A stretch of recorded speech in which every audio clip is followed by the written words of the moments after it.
Hello guys, this is your friend. We are back with a new fanfic.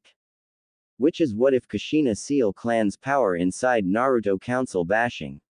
Part 1. And if you enjoy this fanfic, then please press the like button and subscribe to my channel for more fanfic like this. And now let's start the fanfic. Long before there was a Konohagakure or even an Uzushiogakure, the legend of the Sage of the Six Paths. To his youngest son was given a prophecy that was passed down throughout time through the Uzumaki lines, and with the founding of Uzushiogakure the prophecy began to make sense. More importantly, it began to take shape before their eyes. At the dawning of the Third Great War, the whirlpool shall face a deadly storm.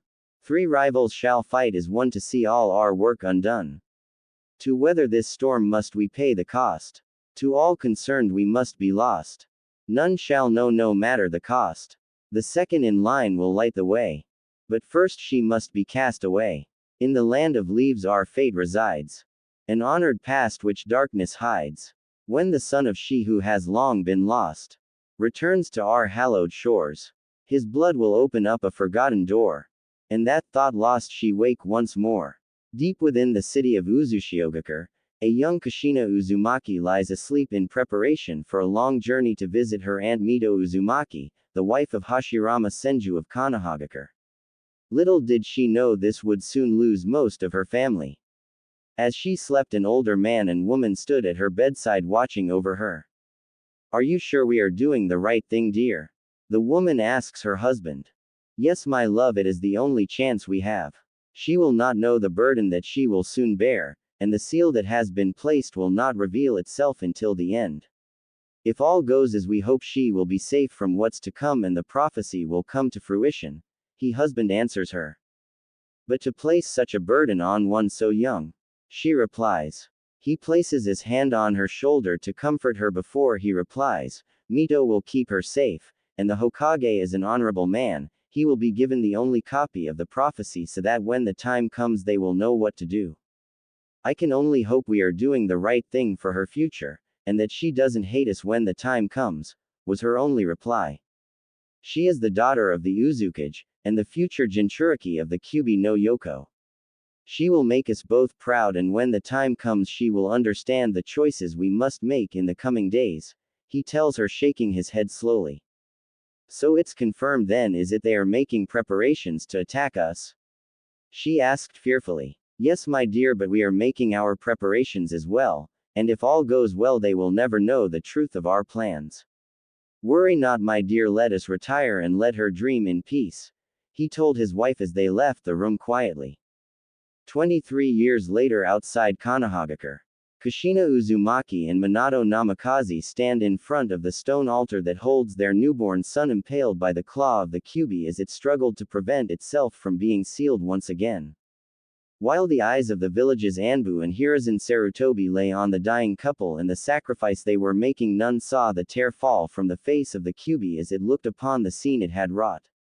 Any who did see would never have believed the truth, but would only think that the demon feared losing its freedom once again. It could only watch as the couple said their final goodbyes to their new son Naruto. "Naruto, this your dad. Listen to your motor mouth, mother," Minato told his son. "Naruto, you're going to experience a lot of pain and suffering. Remember who you are. Find a goal, a dream, and don't stop trying until it comes true. There's so much more that I want to say, to teach you. I want to stay with you. I love you," Kushina cried as she told her only son. As the Shinigami sealed the Kyubi within the small child, a bright flash of light blinded all but one who watched as Kushina and Minato both disappeared, and all present wept for the loss of their beloved fourth and his wife. The only thing that could be heard were the cries of a small child. The sound of a lonely child was heard throughout the night. "Is it time, my love?" a quiet voice asked. "Not yet, but now there is hope. Hope for us, and hope for the future," was the reply. "And what about her? She's suffered so much," the first voice asked. "Don't worry, the seal worked as we hoped. Everything is coming to pass as was foretold." 12 years after the sealing of Kyubi Hokage Tower Konohagakure. "I still can't believe I gave them that mission. I hope everything turns out alright. But then again, what choice did I have?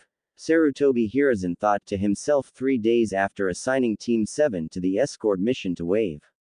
As he walked to his desk, his hip knocked into a hidden latch opening a compartment that not even he knew about. As he read the scroll that was there, he looked at the date and realized it hailed from the earliest founding days of the village. Along with the scroll was a small envelope addressed to the current Hokage. If you are reading this, then it is time. The lost son is returning home and all wrongs shall be addressed upon his return. Hashirama Senju, Shodaime Hokage. I wonder, should I call a meeting of the elders to discuss this? Or should I let them find out the hard way? After all, between Danzo and the rest, they have done their best to make the poor boy's life a living hell, and would it be? His thoughts were interrupted by a presence that had been silently trying to maneuver into a position to read both the scroll and letter while remaining unseen. Grabbing a hidden senbon laced with a paralyzing agent, he moved with a speed that defied his years and stabbed the unknown ninja in the neck. Caught by surprise, the masked ninja never had a chance. As he dropped, he saw the Hokage's Anbu appear throughout the room and heard the Hokage mutter under his breath, "Root, so that bastard still hasn't stopped the program after all. This time he's gone too far. Cat, take the prisoner to Ibiki. Also, I want the Yamanaka clan head himself to examine his mind, and I want to know everything this man does before the end of the day."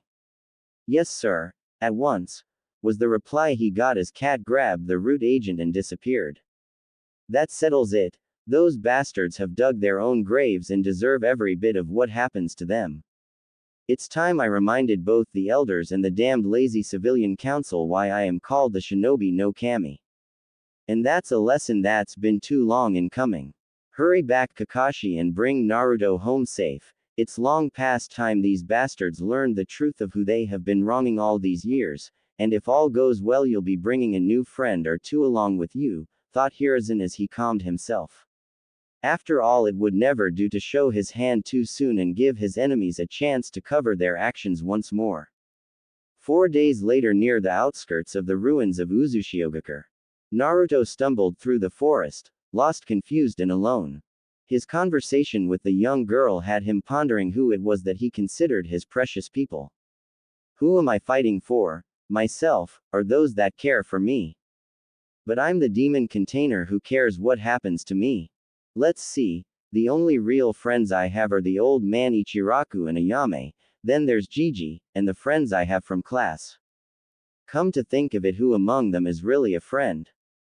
Yeah, I'm teammates with Sasuke and Sakura, and that means I need to protect them even if they don't want me to.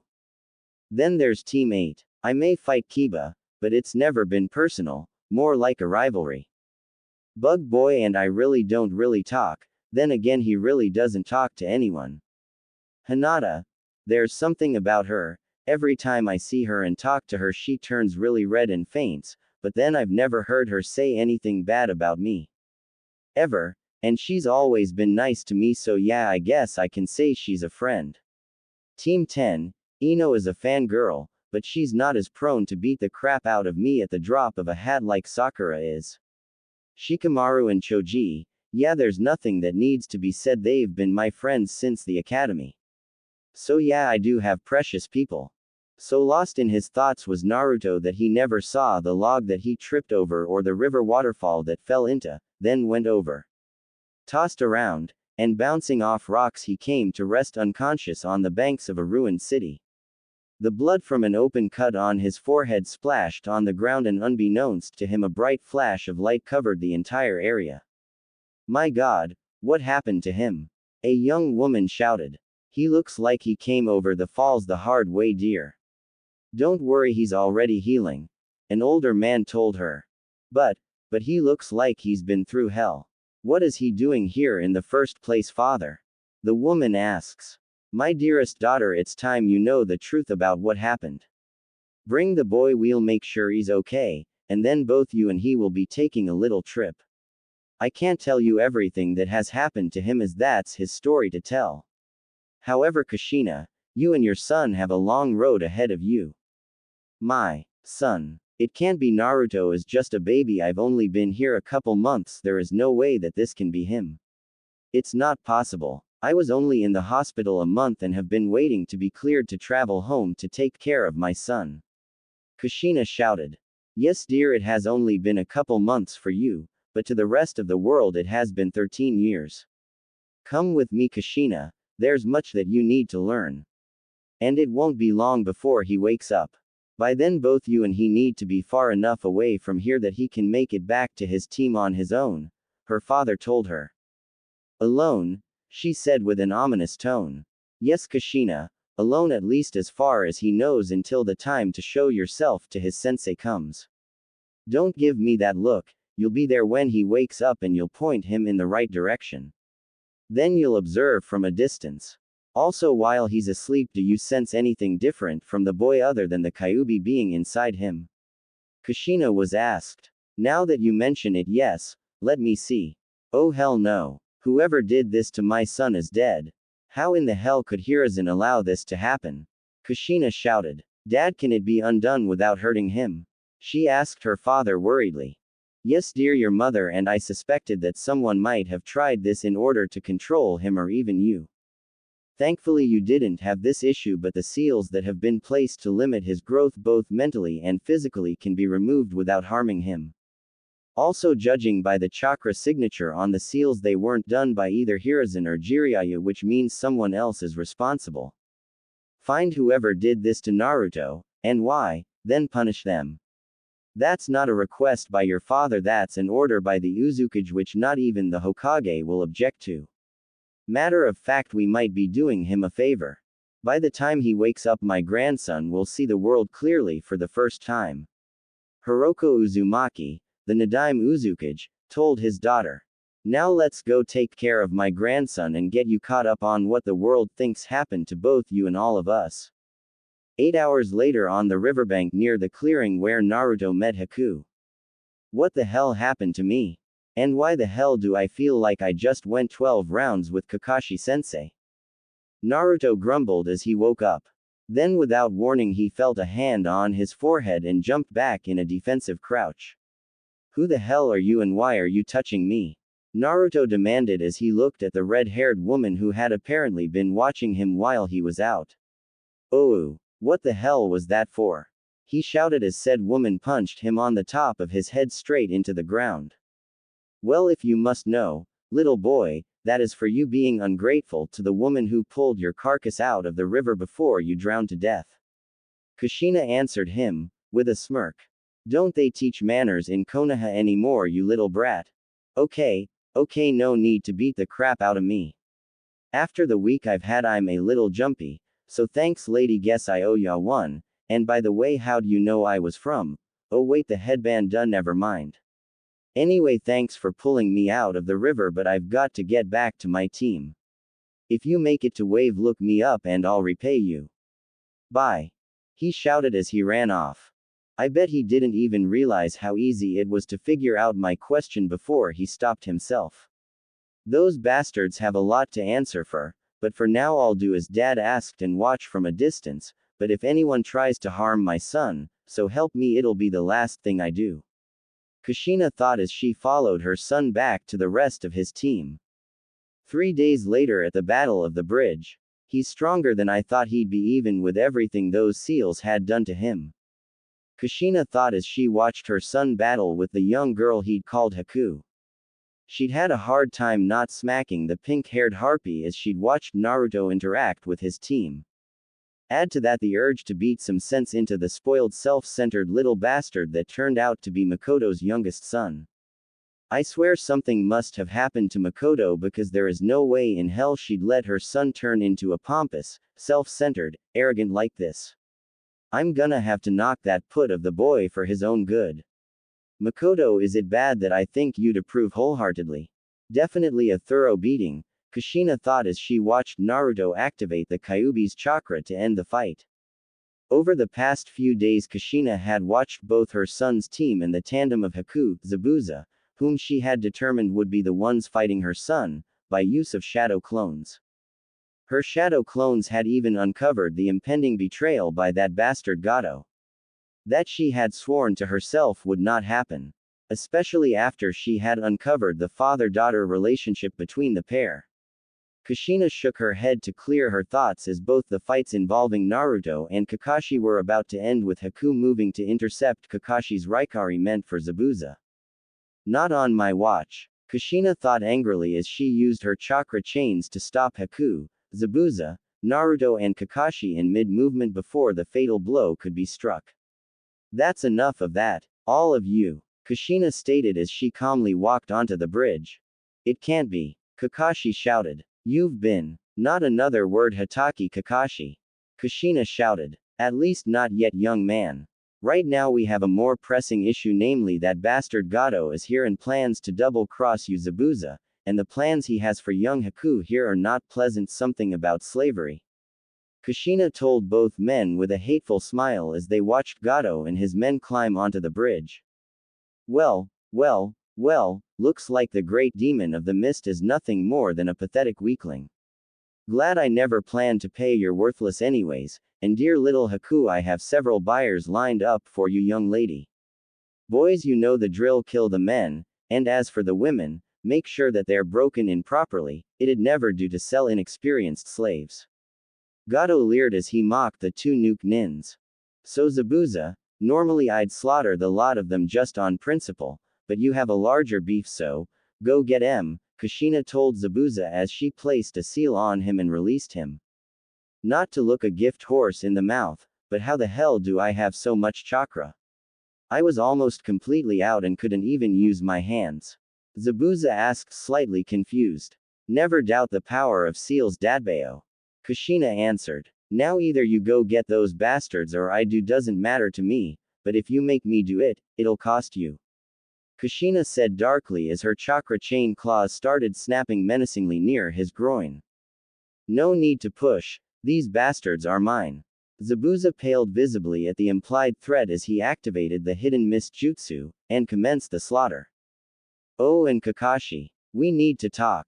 Kushina said darkly as for the first time ever that his team had ever seen, Kakashi paled and started shaking in fright. It's not possible. She died along with Sensei in order to save Naruto, but those chains, that voice, good God, the temper, there's only one person who had that combination. Kakashi thought as he watched the woman goad one of the 7 swordsmen of the mist into doing what she wanted. Screw what logic says, that woman can only be Kushina Uzumaki Namikaze. Haku, please be a dear and take Naruto and the duckbutt hair over there to the pink harpy while your F.A. I mean Master and Cyclops over here have a little adult chat. Kushina said with a smile that could only be described as sickly sweet. Yup, it's her, and well, at least those damned fools on the civilian council are. Kakashi thought dryly. I don't know who this woman is, but judging by the looks on both Master and Kakashi's faces, it would be best to do as she says for now. Haku thought dryly as she moved to do what she was asked to do. Oi, hey lady, just who the hell do you think you are to tell me what to do? Naruto asked. Not catching the warning glare from Kakashi, he continued, look, thanks for saving Haku's butt and all, but why the hell do you erg? He never got a chance to continue as Kakashi covered his mouth and whispered urgently. If you want to live to see another day, do not finish that sentence. This woman is not to be trifled with. If you thought Sakura was bad, this woman makes her look like a kitten. At those words, Naruto paled visibly and just shook his head. Kushina looked at both of them with the same sickly sweet grin that made all three present shiver as though someone had just walked over their graves. You know, Naruto, I used to be a lot like you, but please be a dear and do as I asked. It's for your own good. You wouldn't want me to lose my temper, now would you, dear? Kushina asked. God, it's like you think you're my. Naruto started before he was interrupted by Kakashi urgently. Don't finish that sentence if you value your life. Kushina raised an eyebrow at Kakashi, who only shrugged in response. She decided to let it go until the kids were out of earshot before she'd get her answer. Naruto and Haku grabbed Sasuke off the bridge and walked over to where Tazuna and Sakura stood, mouths agape in shock at what had been going on around them. As soon as they reached the two, Sakura started in, "What the hell, dumbass? How could you let this bitch go and hurt poor Sasuke-kun like that? I knew you were a piss-poor excuse for a ninja, but this is pathetic. And what the air you looking at, you stupid bitch? I ought to kill you for her tongue, my man, like that. As if you could, you stupid harpy, Haku deadpanned. How do you even put up with this stupid girl, Naruto? She asked. Damfino, sheer stupidity, I guess. Naruto answered. What did you say, dumbass? Do you want me to beat? Sakura started before being knocked unconscious by hard chop to the back of her neck courtesy of Haku, who was unable to suppress a satisfied smirk at her actions.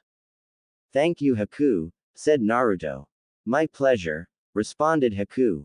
Back on the bridge. Alright, Cyclops, we have another couple of minutes before Zabuza is finished playing with his food, so you've got that long to convince me why I shouldn't gut you where you stand, and judging by how that pink-haired harpy over there was treating my son, you better talk fast, Kushina said darkly.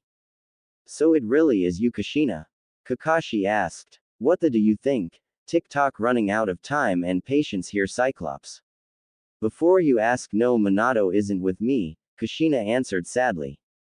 Just as well. If Sensei saw what the Hokage and the rest of us have had to do to keep Naruto alive and away from Danzo, well, I bet he'd do the Kyuubi proud. Why? How? I know the old man heard Minato's last request. Kushina asked. What has my son been through and how far have you had to go? She asked while she looked over Kakashi's shoulder. Too far. If it wasn't the mobs chasing him out for blood on his birthday, it was Danzo trying to get him via the council into his program and make a true monster out of him, Kakashi answered sadly. Then his eyes widened in shock and dismay as he saw one of the chains flying towards him. I guess it's only right. In the end, we truly deserve it. He thought sadly, only to be surprised as the chain flew past his left ear and speared straight through the heart of a plain masked ninja who had previously been unseen, killing him instantly. Who? But how? Why? Was all Kakashi could say. I've been watching him since I followed you here, Kushina answered as she pulled the mask off the body. Do you recognize him at all? She asked Kakashi as she continued to follow a familiar chakra signature that emanated from a seal on the tongue of the dead man. And do you recognize this seal? She demanded.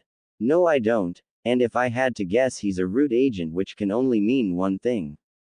Danzo. Kakashi replied. If my guess is right, Naruto is in more danger than the Hokage thought when he gave us this mission, and needs to know. Danzo, huh? Well, let's just leave him to me, and by the way, thank you for keeping my son alive, Kakashi. Minato would be proud, Kushina answered. Why the sudden change of heart, Kushina? Kakashi asked, confused. Because I can tell you aren't lying to me, and that you had no idea that bastard was nearby. If you had, you'd have been dead before you knew it, Kushina said. I had to know for certain if you were looking after my son or pandering to that duck-butt-haired little bastard. Please tell me he's not Makoto's boy. Well, there is a reason I was Anbu for 6 years, and yes, he is. I take it you don't approve of his attitude either. I'd have no problem straightening him out if I get the chance. I have no doubt his mother would approve if she were alive, Kushina told him. How do you know she was killed in the massacre? She was asked. Because there is no way she would let him grow up like that. What massacre? Just what the hell has happened while I've been gone, Kakashi? Was her reply. That's for the Hokage to say, since here comes Zabuza, she was told. Zabuza walked up to the pair warily, not knowing what to think of the strange situation he had found himself in. If it comes to a fight, I can handle Kakashi, but this red-haired chick, I don't know who she is, but she's way out of my league. Okay, now that the small friar handled, and thanks are in order for saving Haku plus letting me gut that fat bastard, who are you and why did you interfere? He asked Kushina. Well, rather blunt of you, seeing as I saved you and your daughter, wouldn't you say, Zabuza? Since you ask though, and you are a fellow swordsman, you should recognize this, Kushina stated as she activated a seal on her left arm. Out of the seal appeared a red, black battle-hardened katana that Zabuza instantly recognized. Who are you and how did you get the Red Death? Answer me now or pay with your life. The last wielder of that sword died 13 years ago, and if you stole it from the grave, I will gut you where you stand. Zabuza growled. Well, it's nice to know my skills are still remembered, but you should know, boy, that there is no way anyone could steal this blade as it passes from family member to family member in my family, which means the only one aside from me who could wield it would be the brat over there since he's my son. If you must know though, my name is Kushina Uzumaki, daughter of the Nadaime Uzukage, wife of the Yondaime Hokage. Now you have some explaining to do about you and that young girl over there with my son. If you answer correctly, I'll let you live. Piss me off and you die, plain and simple. Got it? Kushina answered darkly. Zabuza paled visibly and recoiled from the killer intent which radiated from her. Okay, what do you want to know? Zabuza asked. Start from the beginning and tell me why she thinks she's your weapon instead of your adoptive daughter. Remember, you answer wrong, you die. Zabuza proceeded to explain the situation in Kiri to her and Kakashi, his attempt to stop the killings, and his flight from the failed assassination with Haku. At the end of his tale, Kushina calmed a bit and then dropped the hammer. First off, from here you and you alone go to Uzu, despite what you've been told it's not in ruins, and tell them I sent you. Explain why I sent you, and they should be able to help. Before you ask, that young girl will not be going with you. What you have to do will still take many years and will likely cost Haku her life should she go along. Instead, you are going to do the responsible thing and leave her in my care. Trust me, she'll be taken care of, and you have my word that she'll be safe. You'll tell her it's to receive training to help prepare her for when you need her, and you know just as well as I do I'm better than you both as a swordsman and as a protector. Not gonna give me any say in this, are you? Was the dry reply from Zabuza. No chance in hell, was her answer. If she gets harmed, I don't care how good you are, I'll kill you. Zabuza threatened. No chance, cause if she's harmed that means I'm already dead, but I'll take care of her. You clean up the mess in Kiri, then come back for your daughter. See if she's not able to kick your by the time I'm done with her. Kushina laughed as she told him. Alright boys, let's get over there before the kids get worried. On the shore, what do you think they've been talking about this entire time, Haku?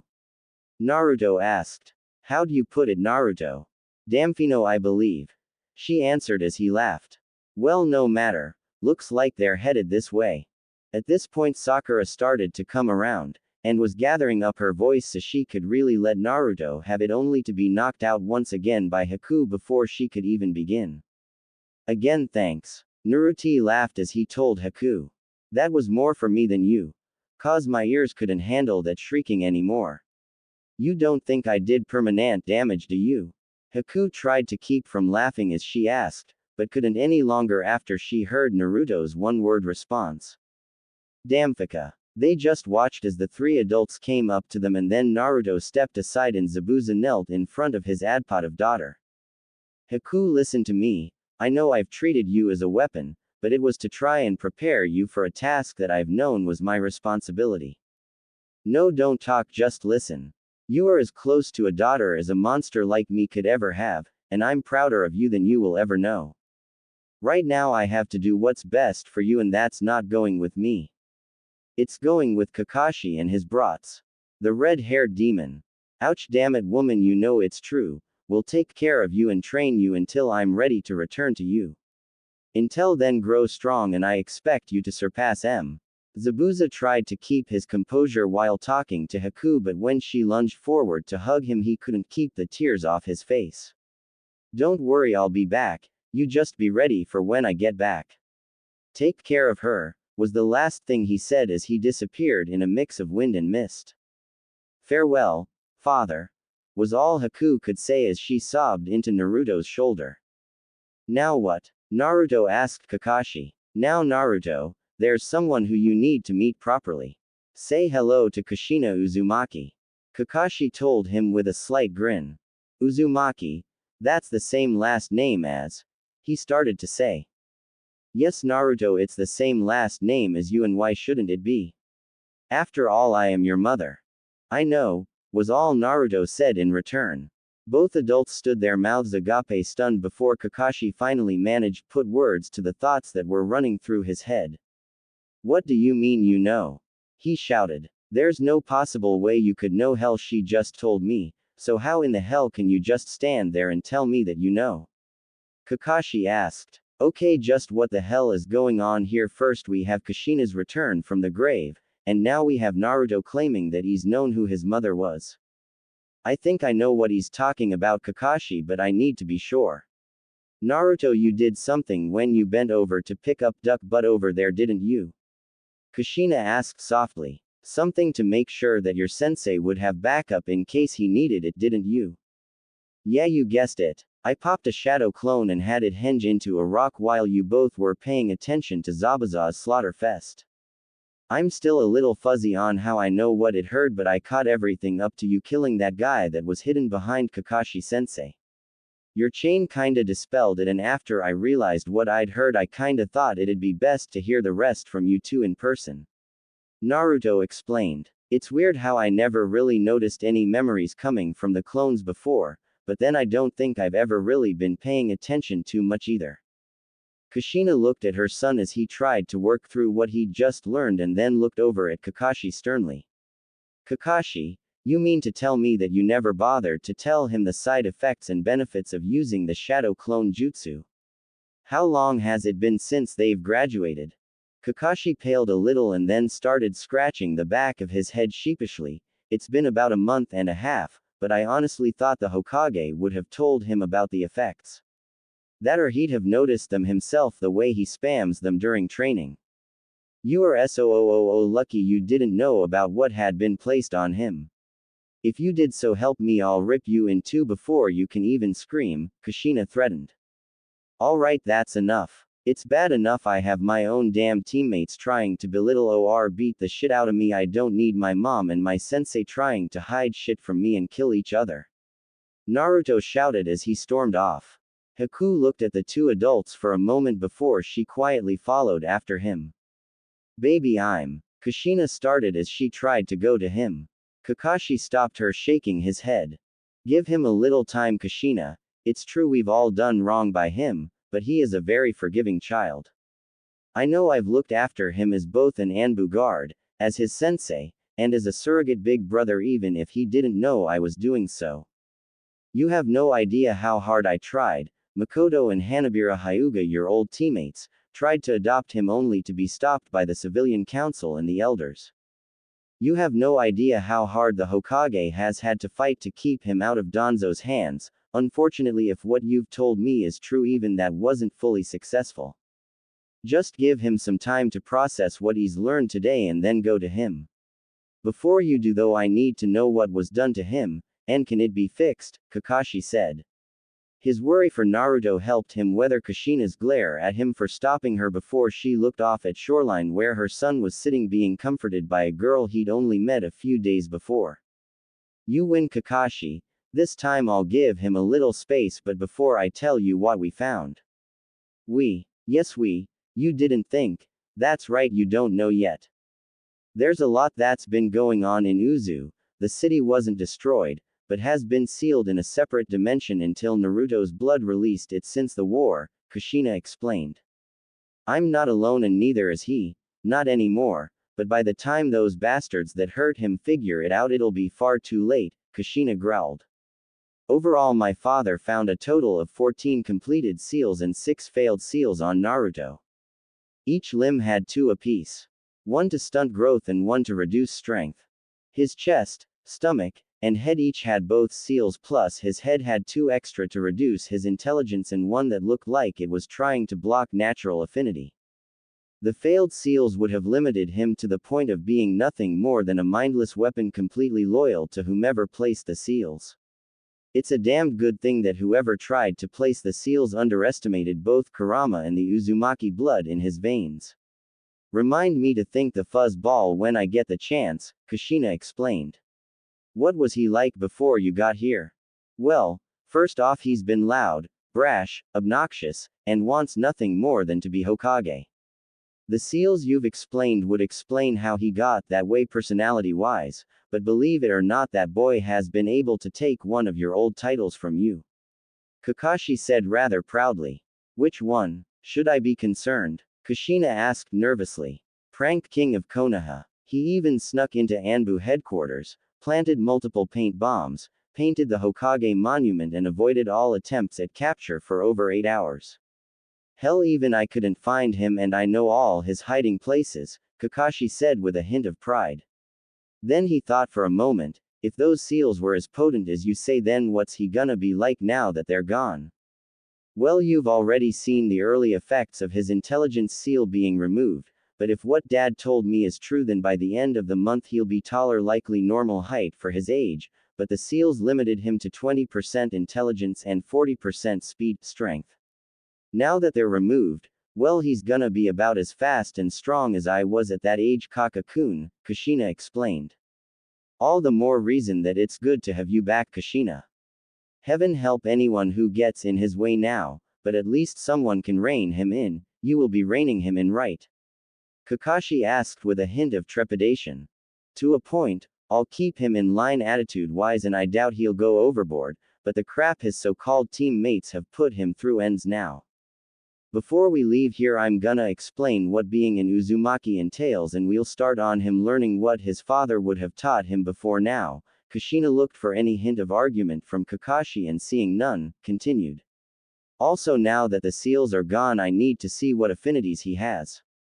His training from now till we get back to Konoha is in my hands, and you won't stop what I have in mind to get your other students in line either. Well, as far as Naruto goes, I have no issues, but as for my other cute little genin, I have to ask, should I be excited, nervous, or horrified about what you plan to do? Fair warning, the council kisses Sasuke's and Sakura's mother as a council member. Kakashi looked at her to gauge her response. All three, I think. Trust me, Kakashi, by the time I'm done you'll have 3 competent shinobi. Not the dysfunctional mess you have now. I know Makoto would approve of how I handle her son, and as for Pinky there, well, she'll either shape up or wind up a blubbering mess. Family member on the council or not, you don't with my son like that and get away with it. Oh, and my son's infatuation with the harpy ends now whether he wants it to or not, Kushina calmly stated.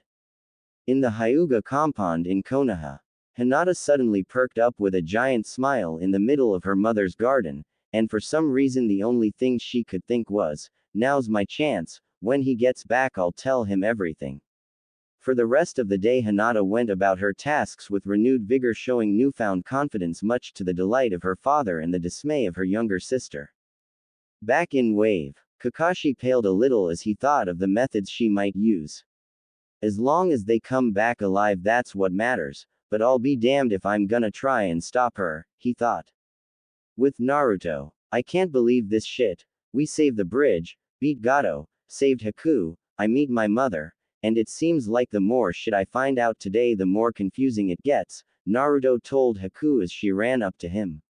I don't know what's going on anymore. So it's true, that woman is your mother? Haku asked. And what was it that you did to me on the bridge? Yeah, I heard everything they said on the bridge, like I said earlier. Even if I don't fully understand how I know what my clone heard, I know that it's true somehow, was Naruto's response. What do you think all their arguing means? And you still didn't answer my second question. Haku looked at Naruto as he tried to figure out how to respond. Tell her the truth, then tell her you need some time to think. It's time you and I had a talk, brat. What the? Who was that? Am I going nuts? Naruto thought to himself. You know who this is, and no you aren't. Now hurry up and talk to the girl before she gets suspicious. No way, the Kyuubi. It can hear what I'm thinking, even talk to me. Okay, this day can't get any weirder, Naruto thought. If you don't hurry up and do what I told you, it'll get a lot weirder, brat. Now hurry the hell up. Alright, geez, calm the hell down, you overgrown fuzzball. Naruto thought. Then he looked at Haku. I think it means there's a lot more going on than what I even thought I knew. As for what happened on the bridge, give me some time to figure out how to tell you. Not that I don't want to tell you, it's just I don't know how to do so without you freaking out. Just give me a little time to think first, please, and I promise I'll tell you. And I always keep my promises, Naruto told Haku. Haku could tell he was holding something back, but decided not to push the issue. It's been a hectic day for all of us, but I think I have a way to put a smile on his face, she thought. Okay, I'll give you time to think, but you better not keep me waiting too long for an answer, Ototo. Haku grinned as he looked at her in shock.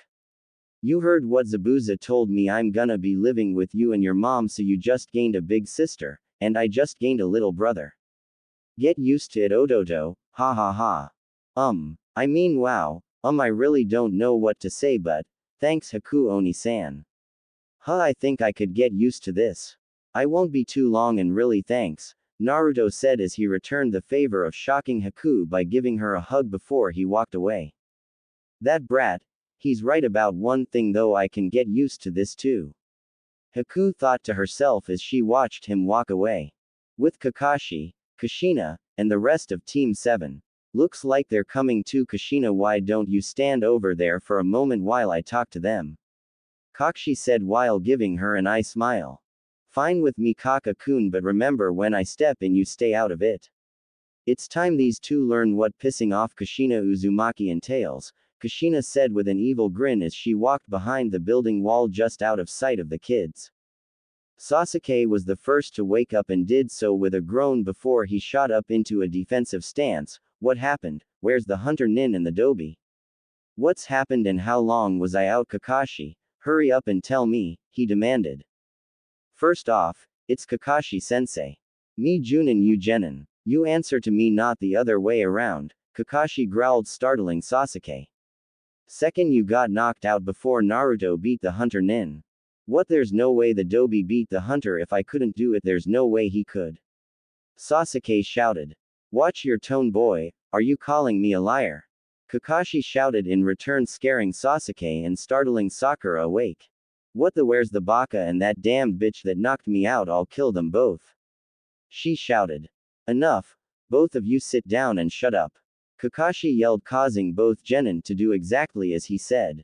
Good, now both of you listen, there has been a bit of a change here. The hunter Nin has a name and her name is Haku. As for why she knocked you out, I'd hazard a guess that she was tired of hearing you yell, Sakura. She will be joining us when we return to Konoha to register as a shinobi of the Hidden Leaf. I do not. Sakura started as she was cut off. I said enough, Sakura, Kakashi said in a cold tone, making her shut her mouth quickly. Now if you have questions, ask them calmly. If you start getting out of line, then I'll shut you down quick, fast, and in a hurry. Kakashi-sensei, what do you mean? I thought she was a missing nin. Why would the Hokage let that happen? Sakura asked sedately. Well, Zabuza was the missing nin. Haku was never a part of Kiri's shinobi forces, so it should be a relative matter of her applying and demonstrating her abilities, Kakashi explained. But that still doesn't answer how the Dobi beat her. There's no way he should have been able to do so if I couldn't, Sasuke stated matter-of-factly. I know I'm stronger than he is, there's no way he could have won. He thought before Sakura spoke up. He did. I don't know how, but there was a bright red light and then the dome exploded. She was blown out of it and he pinned her.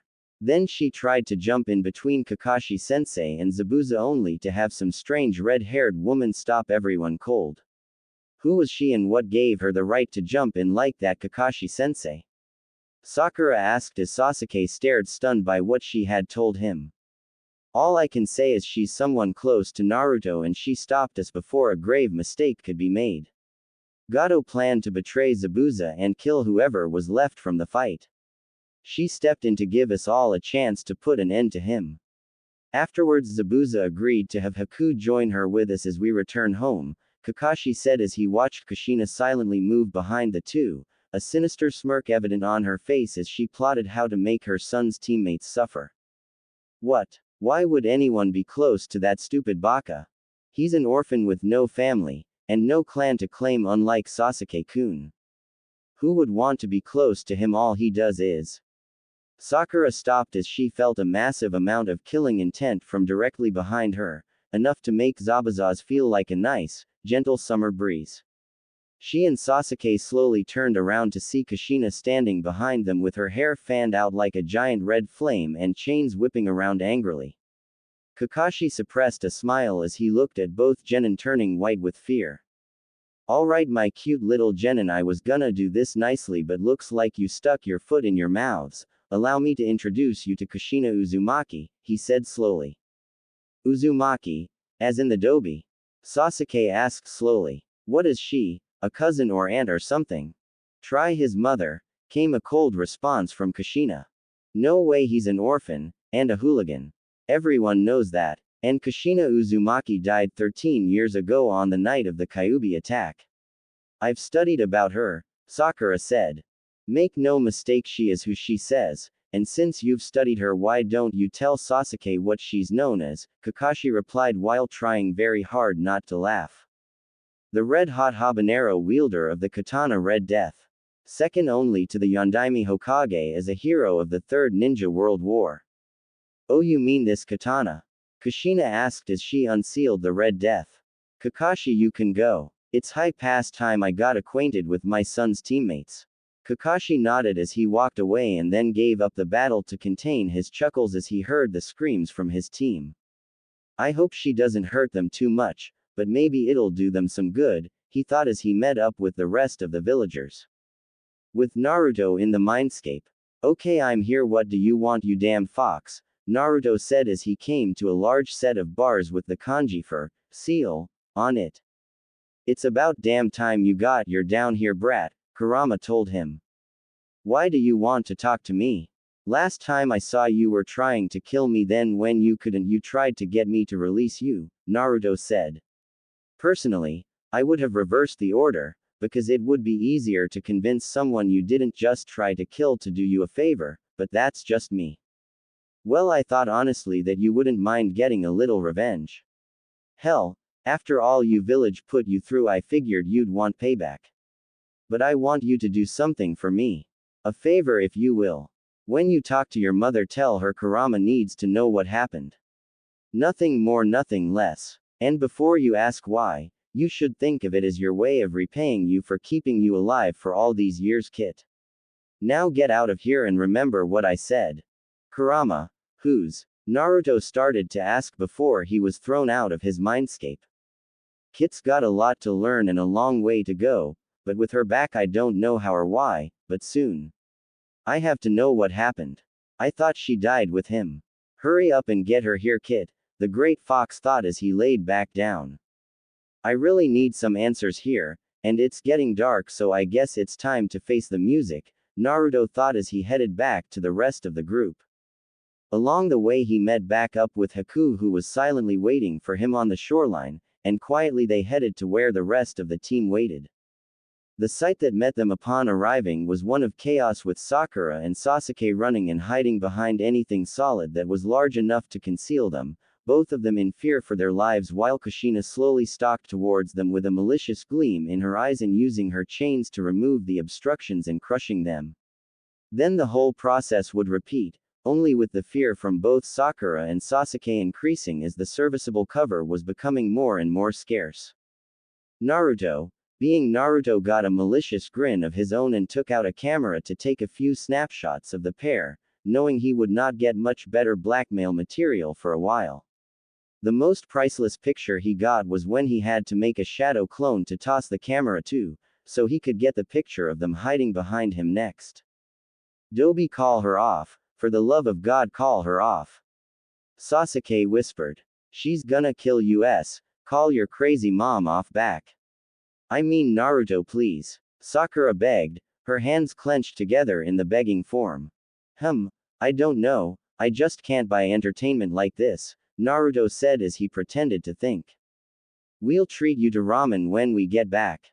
They both shouted hysterically as Kushina approached, taking her time as she licked her blade in a manner that made a certain snake mistress in Konoha sneeze. All I can eat. Yes. They begged, weeping anime tears when they realized they would be sacrificing most of this mission's pay to feed the blonde his ramen fix, but it was either their wallets or them soon to be hurting, and as far as they were concerned, the choice was obvious. Naruto pretended to think some more, before he shrugged. Why not? I could do with a binge and save some money in the process, he told his teammates before turning to his mother. Okay, Mom, you've got your point across, please stop trying to scare my friends to death. Okay, Naru-kun, Kushina said sweetly as she reverted to her normal state, much to the shock of Sasuke and Sakura. Remember, kids, I'll be watching, Oh, and Sasuke, when we get back, you and I are gonna have a long one-way conversation, young man, got it? Yes, ma'am, Sasuke said quietly. As if. There's no way you can touch me when we get back to Konoha, you red-haired bitch, the council won't let you. And after I tell them how you treated the last Uchiha, they'll lock you up for good, he thought to himself. Kakashi, spotting the look on Sasuke's face, chose this time to walk up to the team and pulled Sasuke aside. Whatever you're thinking about trying to do when we get back, don't. The council won't stop her. I won't stop her. Hell, the Hokage can't stop her if she wants to do something. Don't dig yourself any deeper or she'll crush you, he told Sasuke quietly. Sadly, he could see that his words had fallen on deaf ears, so he merely shook his head and walked away. He'll learn the hard way, was all Kakashi thought. The group headed back to the house together with Naruto slowing back to talk to Kushina alone. Look, I know what I heard, and it explains some of what's happened since I met you, but I'm not sure how to tell all this and I need some answers, just not tonight. Tonight I just want to have you here with me. Tomorrow the answers. Okay, mom. That's fine, Naru-kun, it can wait one more night, she said with a smile. Kid, now's the time to tell her. Shit, I almost forgot. Naruto thought before he looked at his mother and told her, Mom, this is gonna sound weird, but I have a message for you. A message? For me? She asked, slightly confused. Yeah. This is gonna sound weird, but Kurama needs to know what happened, he said as she stopped in her tracks. What's wrong? Are you okay? He asked, worried. Yes, I'm fine, dear, just a little shocked. I should have known the furball wouldn't leave it alone for long, and yes, son, I know you are a Jinchuriki, she said as she waited for the inevitable question. How could you know, and you mean to tell me the Kyuubi's name is Kurama? He asked. Yes, it is, and how I know is before you became his Jinchuriki, I was, she said sadly. No more questions, we'll talk when the others go to sleep. For now, let's catch up to the rest. Alright, Mom, but later Kurama's not the only one who needs answers, Naruto told her. Wave Country, the night after the Battle of the Bridge. The party had lasted long into the night, celebrating not only the death of Gato, but the destruction of his gang of mercenaries and thugs that had terrorized the country for so long. Added to that was the discovery that Kushina had planned ahead and used a shadow clone to raid Gato's hideout of all the funds he kept there. For the most part, this was spread throughout the village, further increasing the gratitude of everyone who had been harmed. After the rest of Team 7 had finally nodded off, Kushina met with Naruto by the lake. Not really sure how to begin, Kushina finally gave a deep sigh and decided to get it over with. Okay, son, I know there's a lot you want to know, and deserve to know. Why don't we start with the simple parts? You have questions, I have answers, and fuzz, but I'll get to you after my son and I have a chat, so be patient. Easy for you to say, Red, Kurama growled from within the seal. He said. Naruto started before Kushina beat him to it. Easy for you to say, Red, am I right? She grinned as Naruto looked at her, slightly stunned. Don't forget, I was his Jinchuriki long before you. He and I were on pretty good terms, and while we weren't full partners, we had each other's respect. Something about me slaughtering the Iowa bastards that we thought had killed my family in Uzu making him proud. So if anyone can guess what that furry bastard is thinking, it'd be me. That, and he knows if he pisses me off, I can tie his furry butt in a knot whether he tries to fight it or not. Damned right, I've never seen a more chaotic and crazy bitch in my life, and that's counting my siblings. She's crazy as a fox, and if you piss her off, kid, all I can say is run like the devil's chasing you, cause she will be. Kurama laughed as he told Naruto this. Gee, thanks, fuzz butt. Naruto thought. Her, I let get away with it, you. I'll just pound to paste, boy. I might be scared of that red-haired psychopathic mother of yours, but I don't have that issue with you. You better not repeat that last part or else, Kurama sent back in reply. I don't think I should repeat what he just said, Naruto said as he tried to ignore the fox. Oh, knowing him, the words crazy red-haired psychopath were all in there at some point, Kushina calmly replied, but the evil glint in her eyes as Naruto's look confirmed her suspicion was enough to make both Kurama and Naruto start sweating. Don't worry, son, you're not the target, But Kurama, remember, we're all still gonna have a little conversation face to face, so play nice or else, she warned the fox. Oh shit, she's gonna use that seal. Crap, I really can't hide from her. But at least we can meet face to face again, even if it is here in her brat's head, Kurama thought to himself while both happy and dreading the aforementioned meeting. Alright kid, go ahead and get your questions to her out of the way so we can get to the main event. Tell her I said I'll stay quiet for now, Kurama told Naruto. Yeah, you just don't want her kicking your furry all over the place, Naruto thought back in response, making the fox sweat drop. Be that as it may, it's neither here nor there, so go ahead and talk to your mommy before I take over, Kurama said as he cut the connection between him and his host. Kushina had watched her son carry on his internal conversation with his guest, and when he finally turned back to her, gave him a grin. So he finally cut the connection? She asked. Yeah, good thing he's scared of you, or else he'd probably be acting all pissed off at the world or something. Seriously mom, what did you do to scare him that bad? Naruto asked Kushina. Well Naru-kun, those chains you saw earlier aren't an illusion, they're called chakra chains, and they have the ability to contain a tailed beast like Kurama if your chakra control is strong enough. Oh, and I kinda threatened to neuter him if he pissed me off with the whole I'm a beast of pure evil and malice crap, Kushina said offhandedly, causing her son to instinctively protect himself. Kushina saw her son and couldn't help but laugh before she finally told him, don't worry son, I would never do that to you, unless you make me a grandmother out of wedlock, and you'd never do something like that now, would you dear? No ma'am, never in a million years, was his reply. Good boy. Now I know you have questions, go ahead and ask, Kushina gave a heartwarming smile and prepared for the obvious ones. Who's my father? Naruto blurted out. Someone very famous. Tell me, what do you know about the Yondaime Hokage? Kushina replied sadly. She knew the reasons why he hadn't been told, and Kakashi had explained the old man's reasoning, but she had no qualms telling her son the truth. If Sarutobi's old tried to give her any grief, she'd remind her why she was considered for the role her husband had held first instead of him. Only that he's the strongest Hokage we've ever had, and that if it wasn't for him the village would have been destroyed by the Kyab. I mean by Kurama. Wait, you don't mean? Naruto started to ask. He never would make anyone to sacrifice their child, especially since no one but an Uzumaki could contain Kurama. That's the reason your great aunt and I were Jinchuriki before you. Our clan is famous for its large chakra reserves, long lives, rapid healing ability, not to mention our skills in both Kenjutsu and Fuinjutsu. Your father, and my loving husband, was Minato Namikaze, the Yondaime Hokage. Kushina forced herself to keep from crying as she told her son the truth.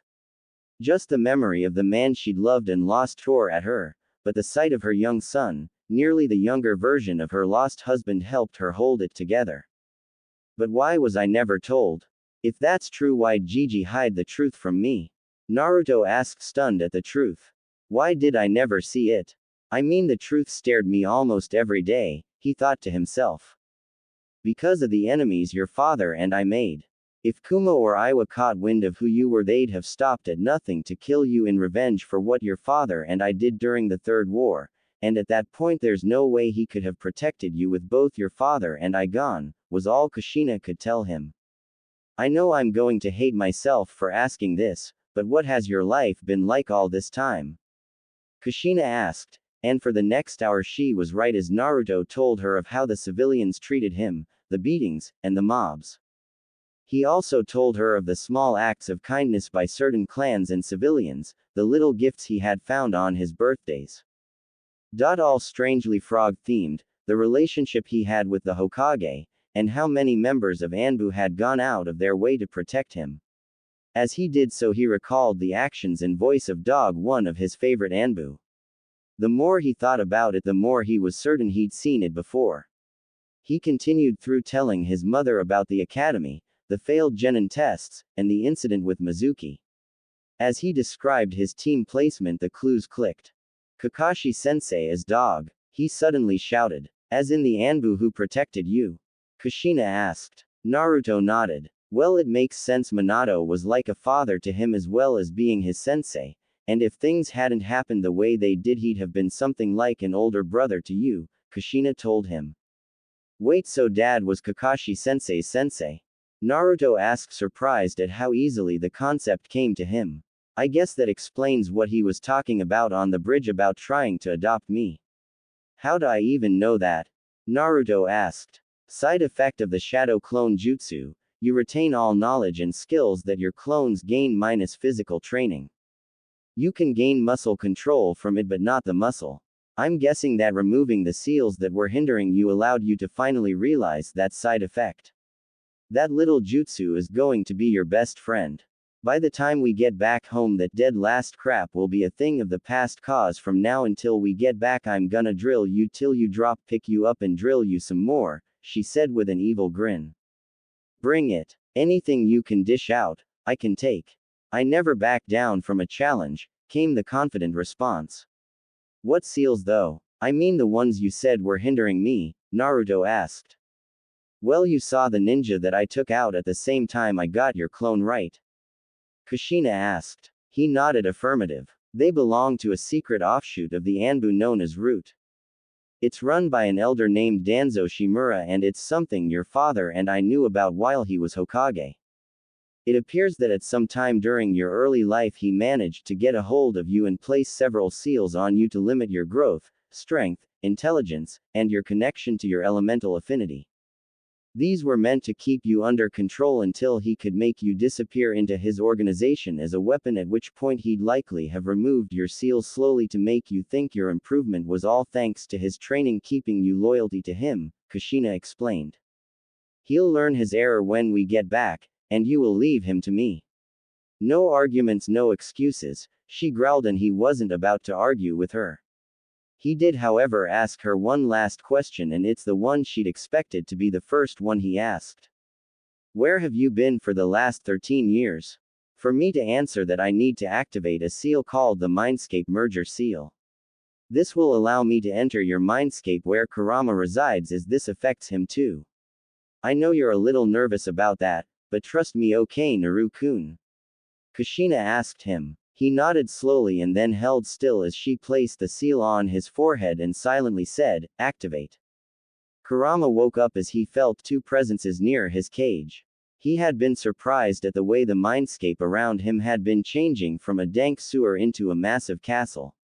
After he heard the explanation of the seals that he had been unable to keep from being placed, he understood the changes were a reflection of his host's mental facilities normalizing for the first time in 7 years. About time you got here, Red Kit. I guess it's time we got down to business. What in the hell happened to you when that damned Uchiha bastard turned me against you and Blondie? I saw you die. I know I did, because I'm the one that killed you, he asked, tears forming as he remembered his lowest moment. When out of fear and confusion he'd struck out in an attempt to free himself from the ceiling and ended up impaling his, dare he say it, friends. Quit with the self-pity, Kurama. It wasn't your fault. Minato and I understood what happened, why you struck out at Naruto, and why we had to get in the way. Mind you, that hurt like hell, you furry son of a bitch, but I'm still here. A steely gaze in her eye as she spoke to the Biju that she had helped for almost 15 years herself. I knew the blow struck, and the damage it did, but without me how did you survive? All I remember was a flash of bright light and then seeing you fade away the same way it was said your family in Uzu did during their final battle. I thought that I had killed you, Red, so I need to know what happened. Kurama was urgent in his demand for answers, and both Naruto and Kushina could see that his guilt was eating him. You said this affects both of us, Mom, so tell us the truth, we deserve to know. Even the damned fox doesn't deserve to have that much guilt eating at him, Naruto said with a strong amount of conviction. Like mother like son, he's got her backbone. There might be some hope for the kid yet. Kurama thought to himself, rather impressed with his host's willingness to stand up for the one who was the cause of his pain throughout most of his life. Kushina looked at both, sighed, and then explained, you really are my son, aren't you? The truth is, well, I didn't even know the truth until you literally washed up in Uzu a few days ago. Kurama, the image you saw of me fading away was a genjutsu activated by a seal placed on me by my father before I ever came to Konoha. In the event that I suffered fatal or near-fatal wounds, in this case your big-assed claw running me through. It was to activate it and hide what really happened to me. Kushina paused for a second. Uzu was never really destroyed, the ruins there are an illusion. Everyone was transported into a pocket dimension when they suffered wounds that normally would have killed them. Once there they were in stasis until their wounds were healed. That is what happened to me as well. I was teleported to the pocket dimension with my family where I was nursed back to health. Time there I discovered was slowed to the point where 13 years only felt like a month's time to me. When you arrived your blood released the seal returning the city to this dimension, me along with it. My father, your grandfather removed the seals hindering you Naruto, and I'm guessing I have you to thank for keeping my son alive and sane fuzzball. Alive yes, sane that's open to debate. The seals were placed on him when he was 5, right after he was kicked out of the orphanage, while I was exhausted from healing his wounds. His blood kept the full effect of the seals from kicking in or he'd have been a vegetable. Be glad you're an Uzumaki kid or it would have been worse. I kept the worst ones from even being activated, but I was too tired to stop them all until it was too late. Danzo tried to keep him underground but Anbu picked up on my flare of chakra and homed in. After that he never had another chance to try again. Say what you want about that old bastard, he's sneaky as hell and stubborn, but the old mule wearing the hat is more so, was the explanation Kurama gave. At least now I know what happened, now let's get to the fun part. Red. I take it you'll be training the brat, right? Kushina smiled and nodded yes. Good, brat, I'll make you the same deal I did with Red here, I'll work with you and help you get strong enough to protect those close to you. In return I want access to your senses, I want to be able to see and feel the real world again, even if it's through your eyes. When you're ready we'll have our duel to see if I get my full freedom or if I give you my full power, but you have to earn the right to that.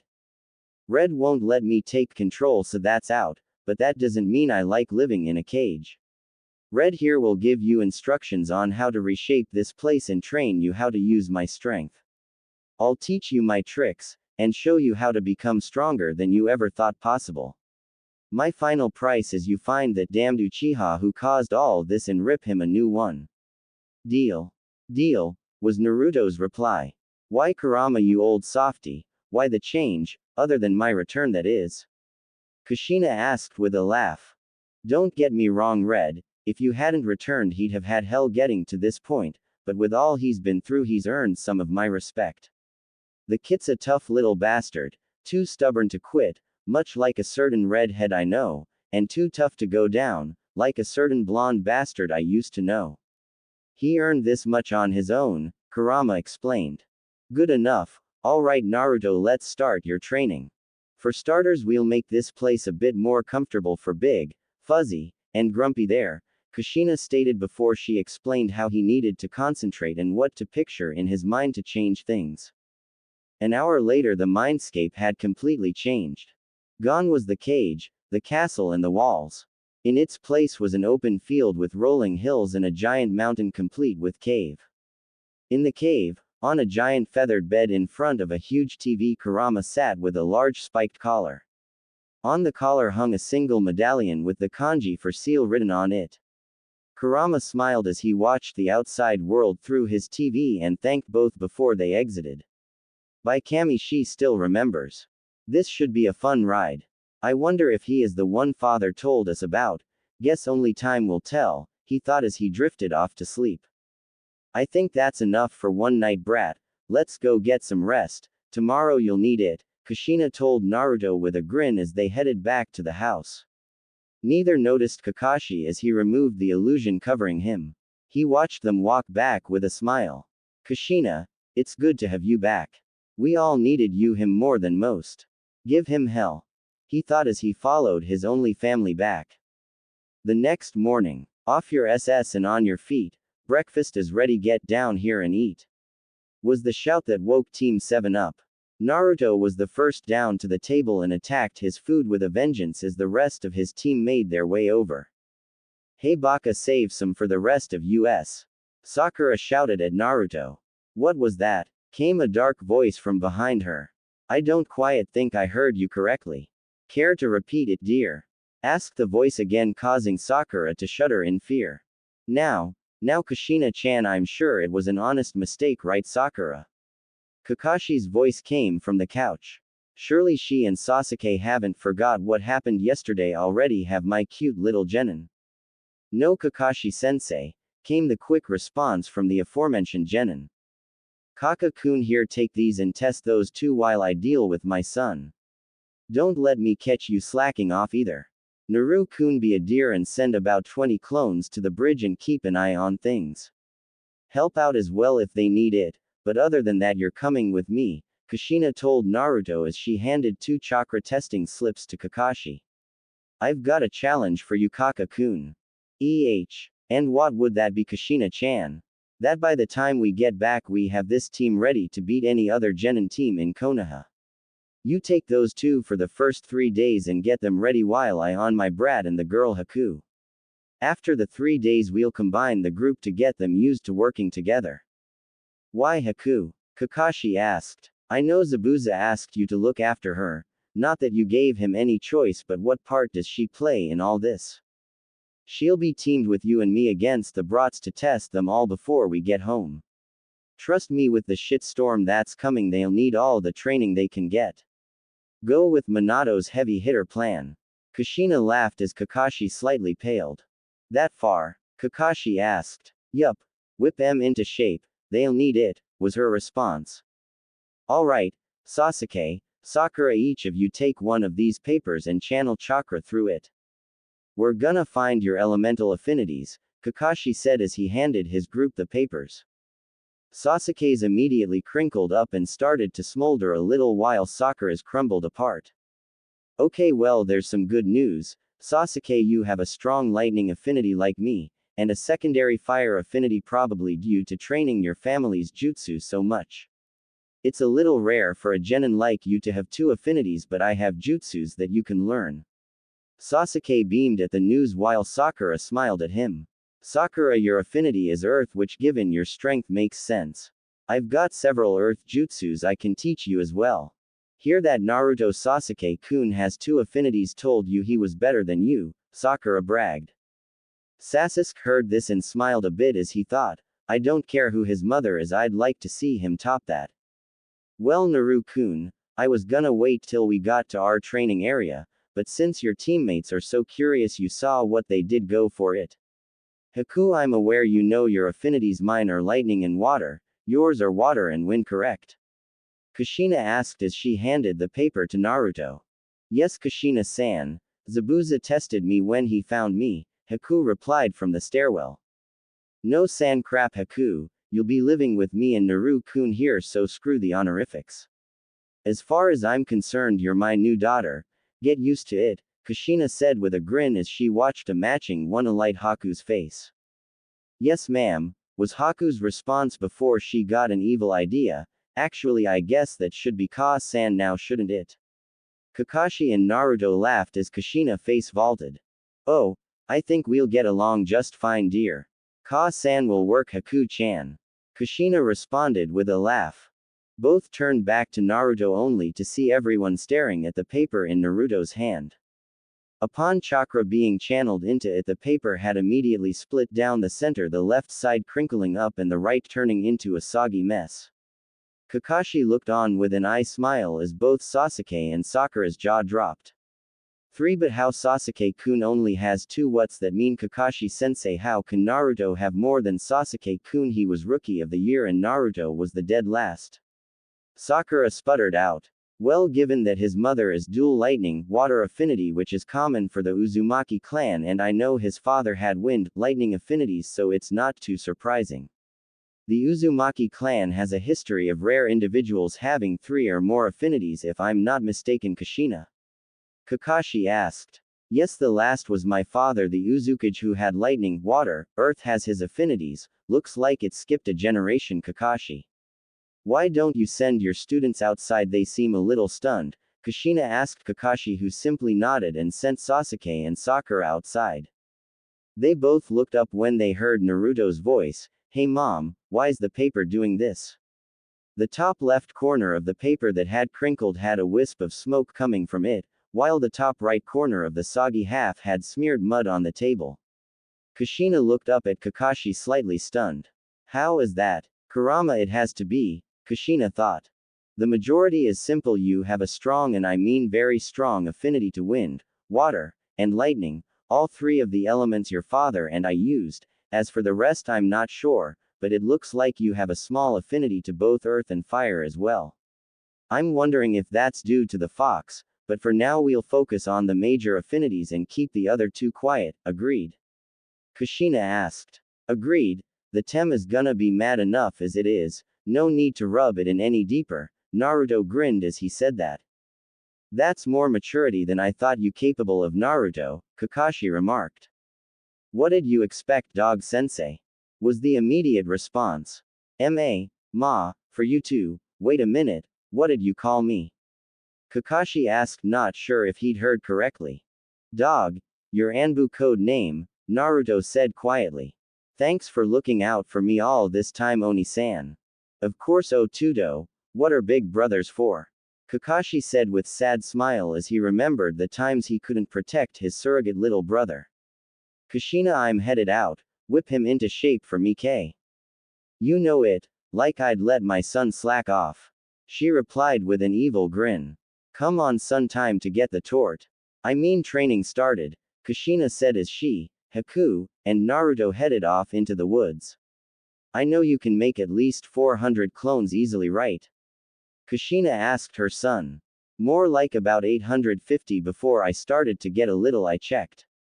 Before the seal was released my maximum was 1000 now, I'm not so sure, Naruto answered. Okay, we'll go with 800, I'll make 8 of my own and they'll be instructing in groups of 100 each. 100 will be learning the leaf cutting exercise your father had to do, 100 will do the water shaping exercise, 100 the lightning shaping, 100 B will be learning the water bullet jutsu, 100 the great breakthrough wind jutsu, 100 the lightning ball jutsu, 100 will be working on fuinjutsu, and 100 will be learning one of your father's signature techniques, Kushina said as she held up a spiraling ball of chakra for him to see. The Rasengan. Nobody except Minato knew. I know it because I helped him make it. Before you ask, no Hiraishin till you master fuinjutsu, so don't ask. Before we get back you will know 3 jutsus of your main affinities and the Rasengan at the least. The faster you learn the techniques and master them, the faster we can move on, so get hopping. Naruto wasted no time making the clones and sending them off before he asked his mother, okay, so what am I going to be working on? She smiled as she unsealed a pair of dull-bladed training katanas, tossing one to him, the other to Haku. The two of you will be learning the Whirling Tides sword style from me, now let's get to work, she said with a sadistic grin. The screams could be heard from 3 miles away for the rest of the day. That evening Kushina and Kakashi looked in on all 4 kids as they lay assed out in the rooms. So what's the damage? Kakashi asked. Sasuke already knows the Grand Fireball and Phoenix Flower jutsus, so I taught him the Lightning Release Wall. Sakura, I taught the Earth-style Headhunter jutsu.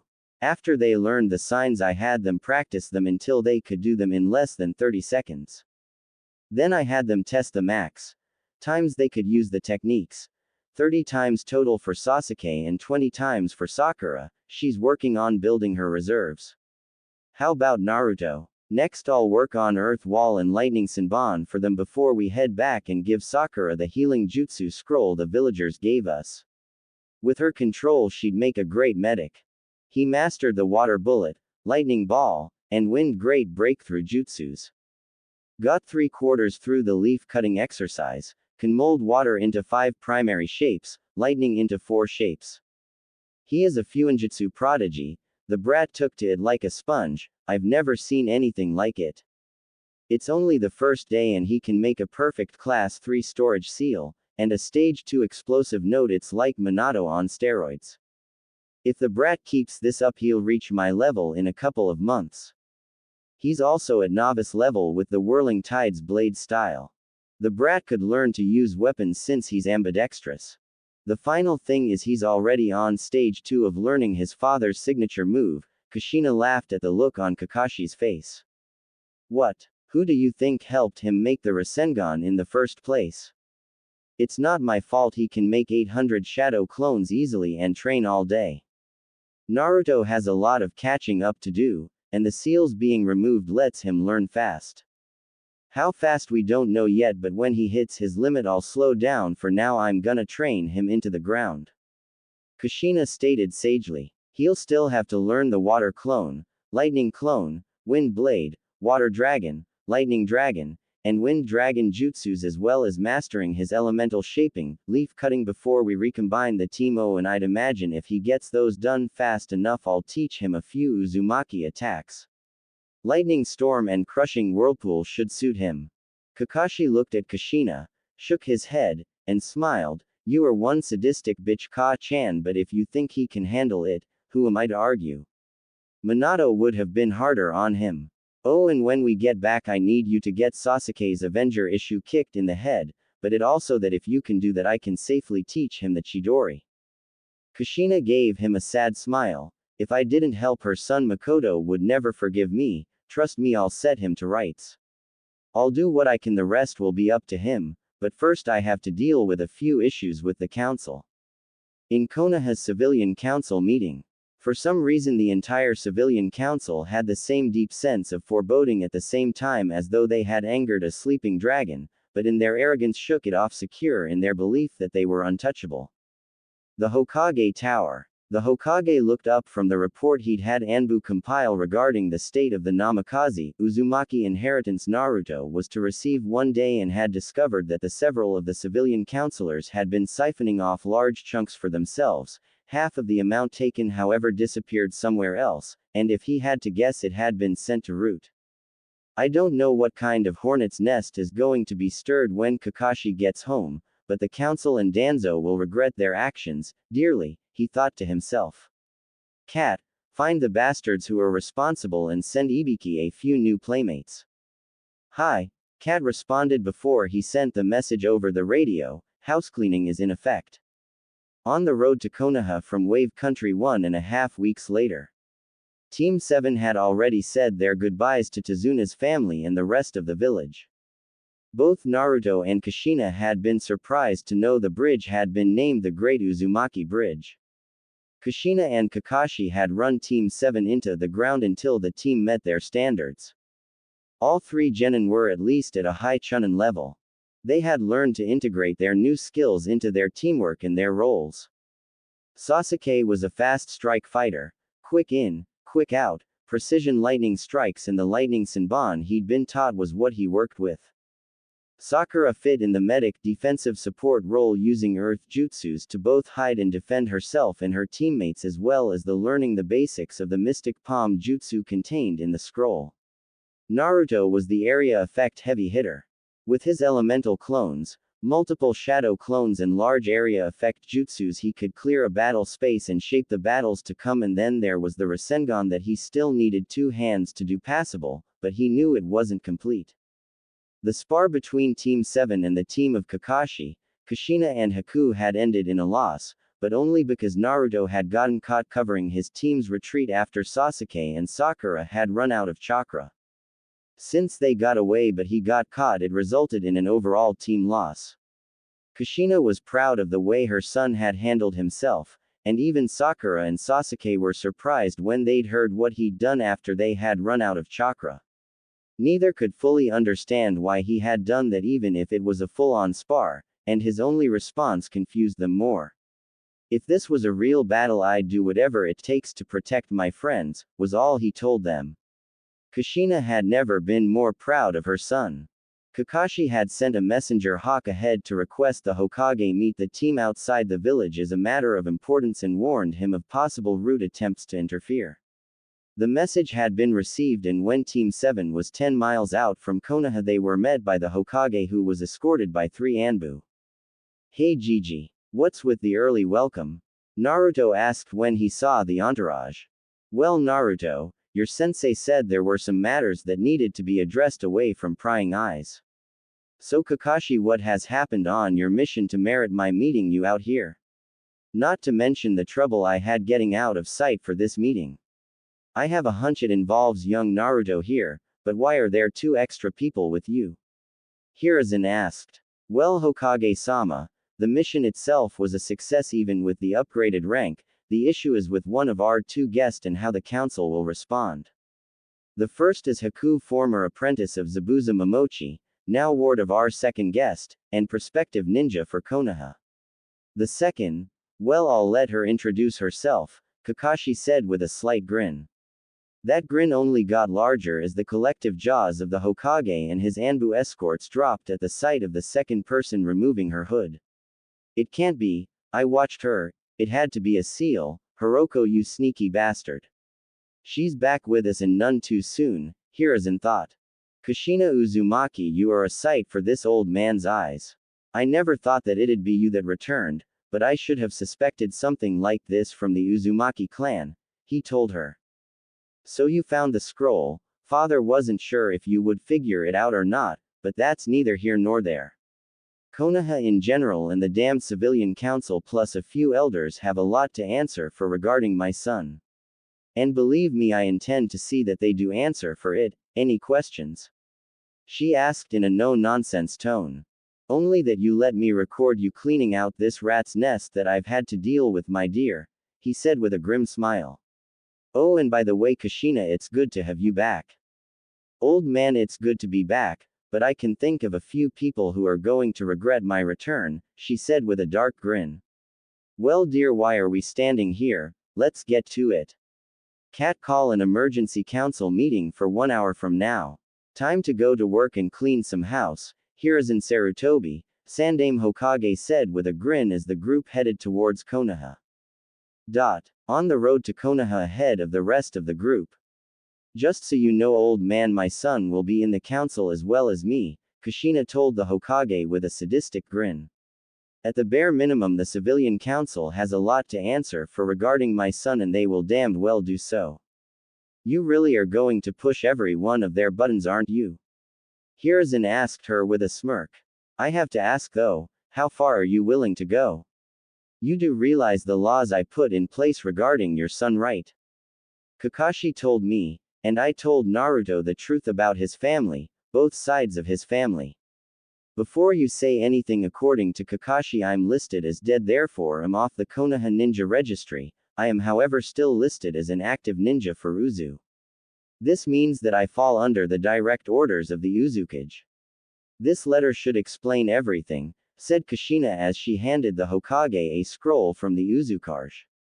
The Hokage nodded solemnly as he opened the letter. Its contents surprised him greatly. Hiruzen, if you are reading this note, then my daughter and grandson have made it safely to Konoha. First off, allow me to thank you for sending Naruto and allowing the seal that kept us locked away to be released. That said, you and your village have many things to answer for regarding Naruto's well-being. When he arrived here, my grandson was malnourished, had evidence of multiple assaults, and had multiple seals placed on him. My daughter will be investigating these crimes as my envoy. She is under direct orders to reveal to her son the truth of his parentage should he not already know, and the extent of what has been done to him. Only the fact of our friendship in the past has held me back from marching on Konoha and demanding blood. Kushina has a higher claim as his mother, and is not to be interfered with as she hands out my judgment on those involved. This is an S-ranked mission for her to carry out, and any attempts to hinder her will be seen as an act of war against Uzu in general and the Uzumaki clan in particular. I have no doubt, however, that you will aid her in her mission as she is still listed as an active Uzu nin, especially since you likely have her listed as Kia from your roster. That means she's subject to my orders and laws, not yours. You're welcome for the loophole, Hiruzen, but be assured you and I need to come to an understanding regarding my grandson's treatment, and the effect your laws may have had on it. Hiroko Uzumaki. Nadaime Uzukage. Well, Kushina, I wish I could say this was unexpected, but I'd be lying. I truly have failed, Naruto, Minato, and you haven't I? He asked her sadly. He was surprised when she stopped, grabbed him by the shoulders, looked him in the eye for a moment, and then wrapped him in a hug. Old man, my son is alive, is not a weapon, and will heal. He has friends, protectors, and a small family of sorts from what I've been told, including his Gigi. So no, you haven't failed us. Disappointed maybe with what you let the council pull, but you haven't failed yet. You give up now and you will have failed, so pull your head out of your. We've still got a village to kick in the, Kushina told him. You really are too forgiving to an old man like me, my dear, and I see where Naruto gets it from. Now that we've settled that, let's get back and clear the air with those civilian bastards, and while we're on the subject, I presume the seals mentioned in the letter are why you warned me about root involvement. What has Danzo done? He asked as he slipped back into the god of shinobi mode. The rest of the way back to the village, Kushina explained what had been done to her son in great detail.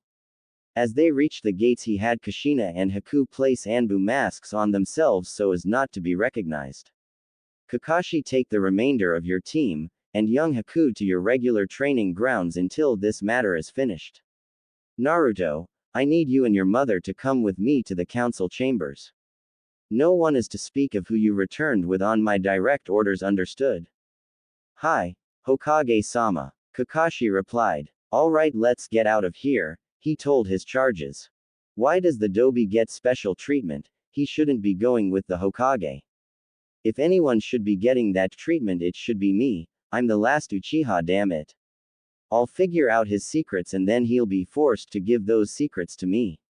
Sasuke thought to himself as they followed Kakashi. Crazy baka. I bet my mom and her friends will skin both of them alive for how they've treated me and Sasuke-kun. Once they read the mission report, their heads are gonna roll, Sakura thought to herself.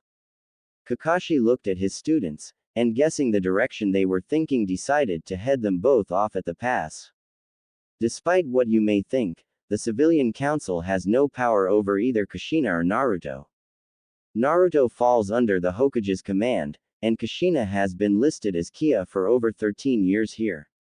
Normally this would put her under the civilian council's command, however, as she has dual citizenship to Uzushiogakure, she is listed as an active ninja with their forces, therefore she falls under the command of the Uzukage, not the Hokage. As far as the council is concerned, she's untouchable until the Hokage reinstates her. Even that is her choice though, she doesn't have to return to Konoha's active service. But why wouldn't she? If she's Naruto's mother, then she'd have to stay here to be around him. Of course, with a baka like Sakura was saying before she almost ran into Kakashi. Kakashi-sensei, is something the matter? Yes, the attitude you both seem to have towards your teammate is unbecoming of a member of both Team 7 and of the Konoha Ninja Forces. Therefore I am giving the both of you a direct order. Should this behavior and treatment continue, I will remove you from this team and have you removed as ninja of Konoha. Am I clear? He shouted at the two genin. But, Sakura started. You can't. Sasuke started.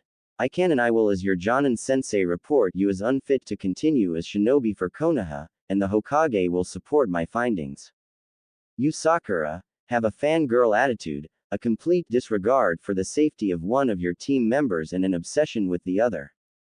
You, Sasuke, have an arrogant, self-entitled attitude and would likely abandon your team if it would give you a shot at your brother whom you are in no way capable of beating as you are now.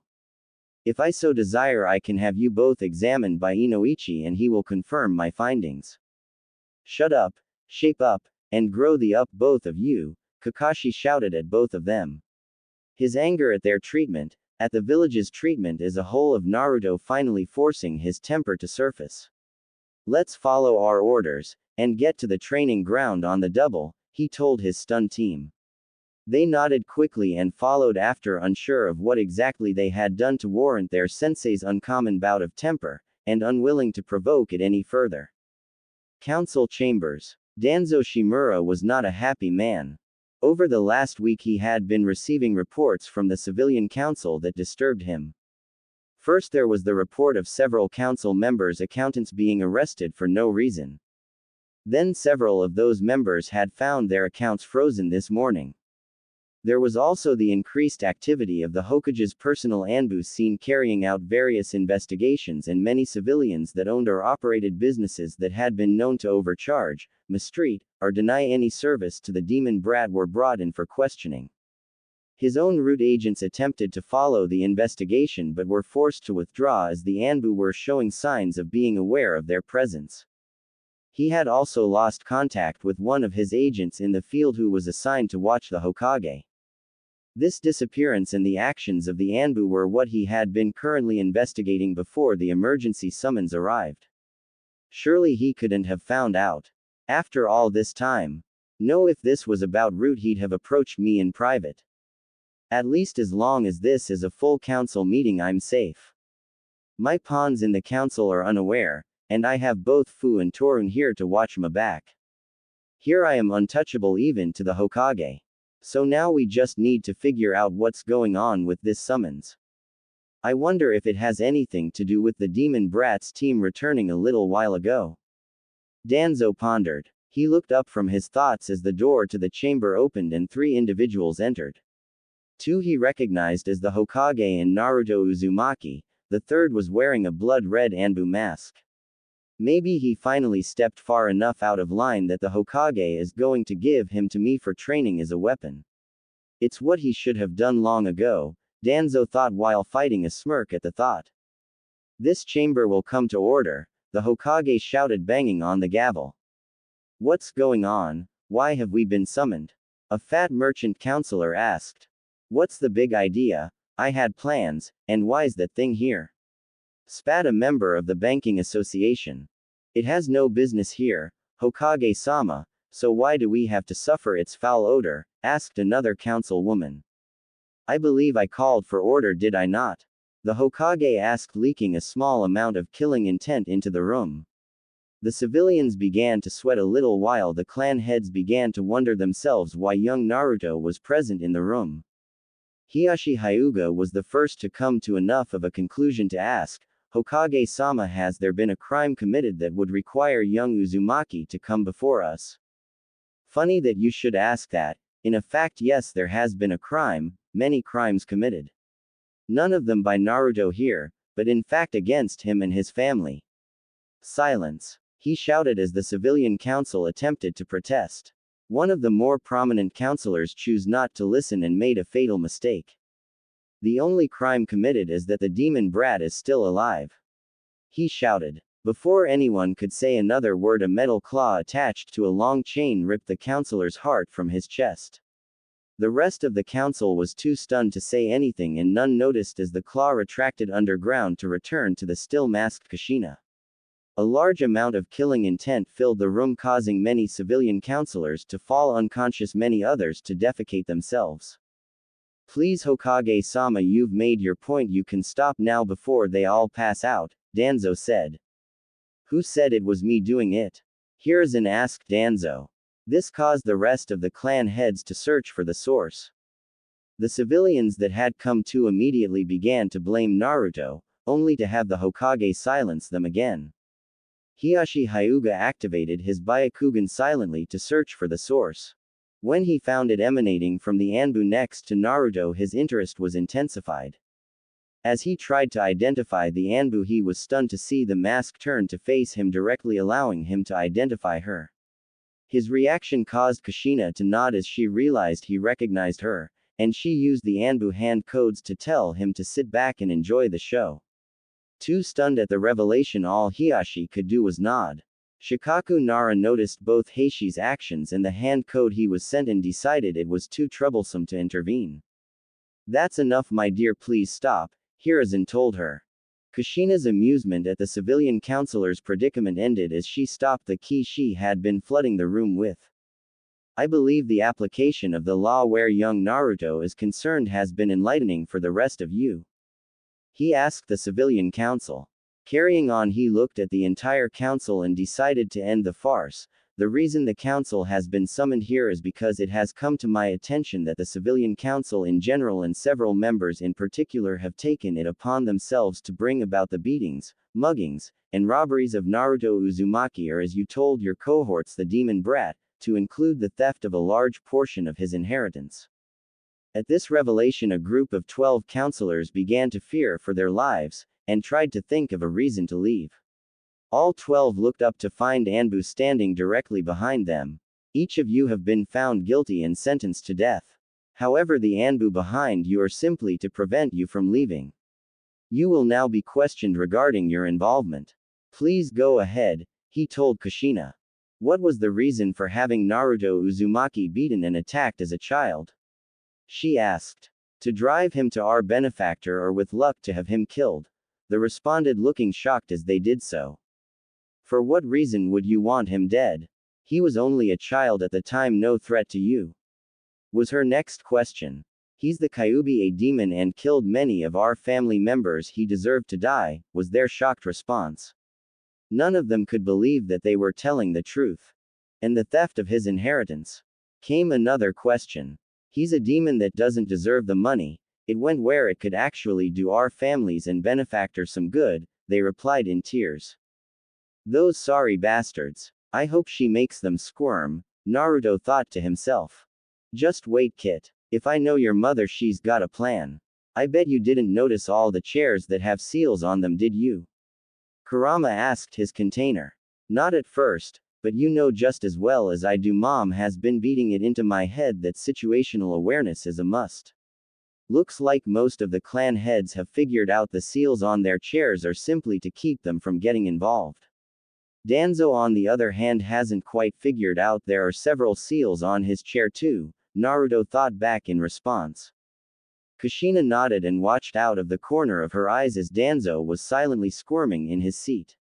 Then she asked her next question. What did your benefactor want with Naruto? To turn him into a weapon under our control, was the instant reply. Why? She asked. To ensure that he could never turn on us should he ever discover the truth, came the tearful response. One last question before your sentence is carried out. Who is your benefactor? She asked coldly. Game on, Naruto and Kurama thought at the same time, slowly stepping out of the line of fire should Danzo or his two hidden root agents attempt to use him as a hostage. As one, they all looked against their will and said, Danzo Shimura. What lunacy is this? How dare you? This is an outrage. Danzo protested, as by this time the entire council had turned to look at him. No lunacy, Danzo. Each of the counselors has a powerful seal on their chair, placed by the individual in front of you. These seals prevent them from lying to her. All we have been told is the truth. No manner of compulsion can make them lie, the Hokage told his old friend sadly. I think it's time everyone here knew the truth.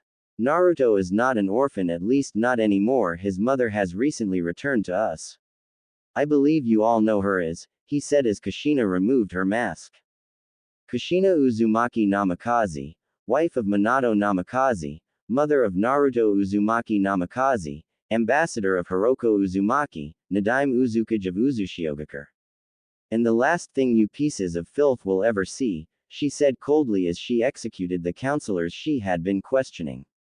The clan heads were all stunned except Hiashi. The elders looked on in fear, and Danzo in rage as his pet council members lay dead on the floor. The cold look she gave him promised nothing but pain. Why? She asked Danzo. Was it for the village? No, it was to ensure I became Hokage. To ensure that my will, not the weak will of fire, was what pushed this village. With the boy under my control, no one could have stopped me from bringing the elemental nations under my control, he said coldly. So I see you place the same seals on my chair as well. She nodded, and he simply smiled. No matter, Fu. I think not, Kushina said as her chains wrapped around both root agents before either could react, easily breaking their necks. Danzo looked in fear as the chains removed the wrappings from his arm and his face. What manner of monstrosity is this? She demanded as the exposed Sharingans were revealed to the entire council. What would compel you do something so horrifying to yourself, and who did it? Power. Pure, and simple, Kushina. Power that you and your foolish husband could never understand. Power that fool Hiruzen could never overcome. Power that will allow me to end this foolish game and end you all. As for who did it, simple Orochimaru owed me a favor for getting him several test subjects. A shame I couldn't make your brat one of them, Danzo answered, surprising everyone with how calm he was. Die. Kushina snarled as she sent one of her chains through his heart, destroying the chair he was seated in. Izanagi, was the silent whisper she heard. To her surprise, Danzo disappeared and reappeared unharmed next to the seat he had been in. Thank you, my dear. Without you destroying the chair, and consequently the seals you placed on it, I really would have been dead. Danzo laughed at the look on her face before he launched his counter-attack, Wind Release, Great Breakthrough. The resulting blast took Kushina by surprise and she was blown outside of the council hall and into the village. The villagers stared in shock as Danzo leapt after her and pressed his attack, Wind Release, Vacuum Blade. Kushina rolled out of the way of the blade of wind only to see it destroy several buildings behind her. You'd destroy your own village? She asked him. If it is in my path to power, then yes. I would, he told her. Several Anbu attempted to join the fight only to be waved off by Kushina. This is my fight, you bastards, stay out of it. If you want something to do, then go protect the Hokage and my son. If any of you interferes, I'll kill you myself. Hi Uzumaki-san, Wolf replied to her. As they leapt out of the way to watch. And what makes you think you can stop me, Kushina? Danzo asked as he circled her. You can't kill me because of Izanagi, and I have far more tricks up my sleeve. Simple, because if I don't, there's no telling what you'll do to my son, she said as she leapt forward and caught Danzo on the temple with a haymaker blow. Danzo flipped back and countered with a hard kick aimed at her ribs, which she blocked before using his leg as a lever to launch him down the street, then followed behind him rapidly. Danzo jumped up and tried to catch her with an uppercut that she simply leaned away from before headbutting him. Danzo leapt away and began his hand signs before launching another jutsu, Mukoden, Wood Spears. Kushina dodged to the side and sent her counter-attack, Water Release, Water Dragon, followed immediately by Lightning Release, Lightning Dragon. Danzo jumped above the Water Dragon only to have it follow him up. The Lightning Dragon was attacking from above, allowing both attacks to sandwich Danzo in the middle. Izanagi, Danzo reappeared behind Kushina where he launched another wind blade towards her. You know, I'm really getting tired of that damned Izanagi crap, Danzo, Kushina said. A shame you have no way to counter it, isn't it? He replied. Danzo had to dodge as a chakra chain burst out of the ground beneath him, only to be swatted out of the sky by 3 more. Danzo spat up blood and could tell that she had broken several ribs and possibly caused him internal bleeding. It seems you haven't lost your touch, my dear. A shame you are not weak-minded enough to be tricked into joining me. Not on your life, you bastard, Kushina growled back. Indeed, that is a shame, although not unexpected. It is however time to finish this. Danzo told her confidently. Mukoden. Emerging forest. Nothing happened. What? How? He asked in shock as he tried again only to fail once more. You forget, Danzo, that I am an Uzumaki and a seal master of the highest order. I realize that Izanagi only reversed fatal wounds, but if your chakra is sealed you cannot use it, Kushina said calmly as she walked towards him. The chakra chains, he said, shaking his head. Bingo, Kushina replied as she leveled him with a roundhouse kick. Now, let's get some answers. Uzumaki sealing art, memory release. That unlocks the memories you have sealed off, she told a stunned Danzo. Uzumaki sealing art, memory transfer. Now everything you know, I will know. After a few minutes, Kushina stood up and looked at the defeated Danzo with pure hatred. You twisted sick piece of shit. They were children. They were tools, nothing more, Danzo said to her. Now you know the true meaning of the darkness of Konoha. May it forever haunt you. I may have a few nightmares, but you will never see the light of another day. Your life ends here, Danzo, Kushina told him coldly. Where are my root Anbu? They should have intervened by now to get me out of here. Danzo thought in panic. There are contingency plans set for something like this. I bet you're wondering where your pet army is right about now, aren't you? Kushina smiled as his eyes widened a little. All those eyes and you could never see the truth in front of you. Just like when Hiruzen was given the hat over you, and then Orochimaru was passed over for Minato. Your way doesn't work. Yes, there is a need for root, but not the way it is under you. You truly underestimated the Hokage, and that was caused your downfall. As soon as you were summoned to the council, he activated barrier seals over your root compounds, trapping them inside. He's been on to you since one of your agents tried to stick his nose into business he never belonged in. Since then, that agent has been under Inoichi's control. You gave him the perfect tool to trap the rest of your forces with. Say hello to the Shinigami for me, would you? If it was up to you, I'd probably die here, but alas, the council will see the need to keep me alive, and the Hokage hasn't ordered my death yet, Danzo told her with a smug grin. Kushina gave him a sadistic grin of her own before responding. Who said I am following the old man's orders? Danzo looked at her confused, then in fear as she pulled out her headband. My orders come from my father, Hiroko Uzumaki, the Uzukage. And his order was to destroy you, she said calmly as she unsealed Red Death. Danzo's fear grew as the red blade began to glow. Crushing Tide's style secret art, Soul Stealer. She shouted as she sliced his body in half, going from left hip to the right side of his neck. The Anbu on hand as witnesses looked on in shock as they could see the soul of Danzo Shimura ripped from his body and absorbed into her katana.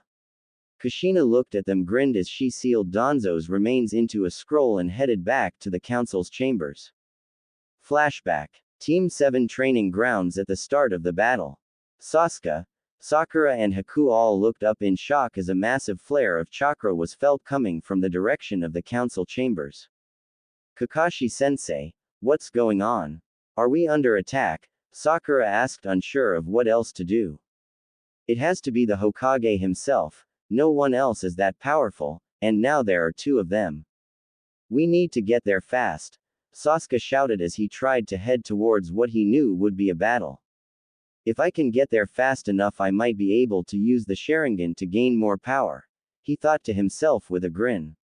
To his shock, he was grabbed from behind and thrown to the ground by Kakashi. Why would you stop me? I have to go, I have to get stronger. Sasuke shouted, only to watch Kakashi disappear and reappear behind him. That was the last thing he saw before he was knocked unconscious. Sasuke-kun. Sakura shouted in shock. Why? Kakashi-sensei, he was only trying to help. She asked with tears streaming down her face. No, Sakura, he was only trying to ignore the Hokage's direct orders. Tell me, do either of the chakra signals involved seem familiar to either of you? Kakashi asked calmly. Haku looked for a moment. Kushina-chan. Can she really be that powerful? Yes, Sakura, I'm going to go ahead and tell you the truth. The two people fighting are Kushina Uzumaki, Naruto's mother, and Danzo Shimura. Kakashi explained. Danzo, Mom talks about him a little, says he's a crippled, creepy old bastard. Why would Kushina fight him? How can either one of them be so powerful? Sakura asked, stunned. Kushina Uzumaki, should she have desired, would have been the Yondaime Hokage, but stepped aside for one whose dream it had always been. Danzo was the Sandame's rival for the position long ago, and it seems he's kept up his strength. Remember this feeling. Danzo is known as the Dark Heart of Konoha for his dealings in the shadows. Kushina is the pinnacle of what Kunoichi truly is, right up there along with Tsunade of the Sannin. Those are the ones you should be emulating. That's the goal you should strive for, not chasing after a boy who ignores you because you act like a fangirl. Learn from this, take your training seriously, grow stronger, then and only then will he respect you. After today, a lot will change for both Naruto and for Sasuke, even though he doesn't know it yet. Kushina fights for her son, her lost husband, and the dreams for this village that they share. Danzo fights for power, no more no less. His attempts to harm and control Naruto are now coming back to haunt him, Kakashi lectured his young student. He could tell by the look on her face he had finally started to get through to her. Finally, it's about time she got serious. The girl has potential, she just has to realize it, he thought as he saw the slow change beginning. An hour later, all signs of the battle had stopped and a messenger hawk arrived to summon the group to the tower. Alright, let's get going, Kakashi said as he picked up Sasuke's limp body. As the three of them walked in silence past the battleground, Sakura looked around in amazement. Is all this just from two people? She asked in awe. Yes. Now what do you think would happen to you, the way you currently are, if you really managed to piss Kushina off? Especially the way you treat your teammate, her son. Was the answer and question Kakashi gave as a response. She'd crush me, Sakura bluntly replied, and for the first time she believed it. Exactly. What she did in Wave was a wake-up call for you. How you react is up to you. Kakashi said calmly as the group continued on their way. Maybe Kakashi-sensei is right, maybe I do need to change. But where do I start, and who do I talk to? I hate to say it, but maybe if I ask Naruto, he might talk his mom into helping me, but what's he going to want in return? I still don't want to date him, but maybe if I apologize and explain why. Wait, what the hell is that? Sakura thought to herself. Kakashi-sensei, what is that? She asked as she pointed to one of the holes that Kushina's chakra chains had erupted out of the ground from. What is what? Kakashi asked, confused, looking where she was pointing. On the edge of the hole was a white hand. I don't know, but let's check it out.